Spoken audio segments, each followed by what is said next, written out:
Alright, so we have a lot of work to do. We had this in the garage, I think it was overnight, or at least a good day and a half, and then I told you it was raining out, so we got like a day and a half of sunlight. So we brought the car outside and let it bake in the sun. And then Friday was like a downpour.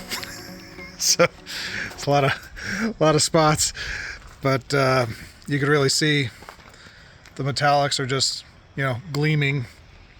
Now you could see that there's a little bit of orange peel, more than I would like, compared to the original. And then you could also see that the original needs a pretty good buffing because it's very swirled up and stuff like that.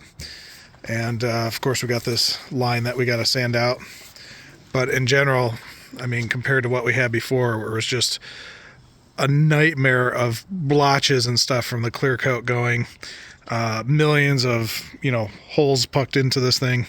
It's looking really good, and the paint match is actually really, really good. Now, I know nothing about paint matching except buy the good stuff that they actually match their paint really well, and that was the philosophy I went with, and it worked out really well. So again, this is a daily driver, and so we need to buff this whole car. And there's little nicks and stuff like that that wasn't the point. The point was just to kind of upgrade this and then smooth it all out.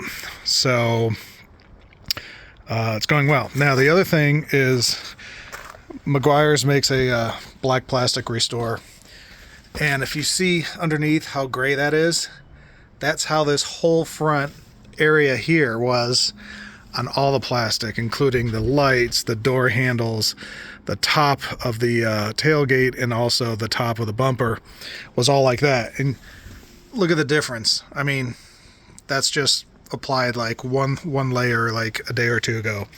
So we're doing whatever we can to pimp this out and just tighten it up, get it looking really nice, almost like you were getting ready for resale.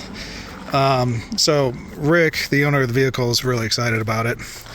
One of the issues we're having is these side panels years ago started coming off, and so he used aftermarket glue on here, and so this is not the normal 3M tape where the rest of that is. And you can see I was able to get it off with that special tool, the rubber wheel.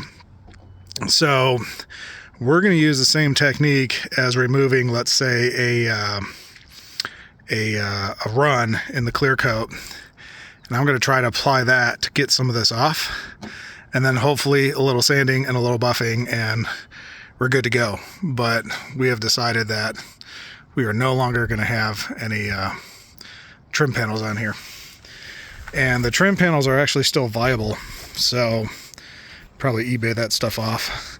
They're not perfect, but they're also not going to be $800 either.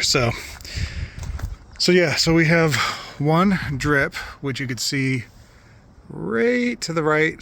My hand's in the way, but right to the right of the light there is one drip. So we're going to start with that first.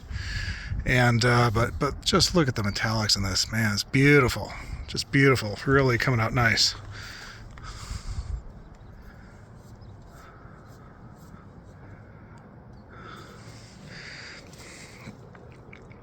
So we're going to start with that first. I think we'll start with that second and see where we go. Little fun fact, this is a Silverado 1500, has the 8th digit VIN number is 0, which means this is a 5.3 liter LS engine or Vortec engine. This thing would be perfect for a 33 hot rod. Anything with lightweight, this would be great. And of course, if you turboed it out, it would be a screamer. So you don't always have to have the 6.0 to get some power out of these LS engines.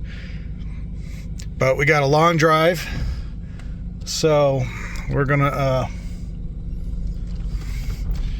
get this thing ready to go. Take the long drive that we need to do.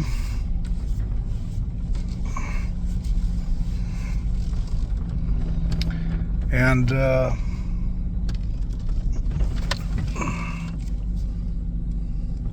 all right, we just made it. All right, I just wanted to give you a close-up. So what was happening is this vehicle is huge, Bird feathers. Nice. This vehicle is so huge, and you can see, like, I can't reach all the way up there. And so I remember when it happened, I either like didn't come off the whole edge, and the act of coming here and coming back is like too long, and it made that hit, or I was pulling off the trigger, and just holding it on with fatigue and all that stuff. I forgot to let go of the trigger or something, some kind of muscle memory, mishap, and I just ran this edge here. But everything else looks really good. In fact, the top up here actually looks better than even the hood. Less trash up here. So we're going to start on this.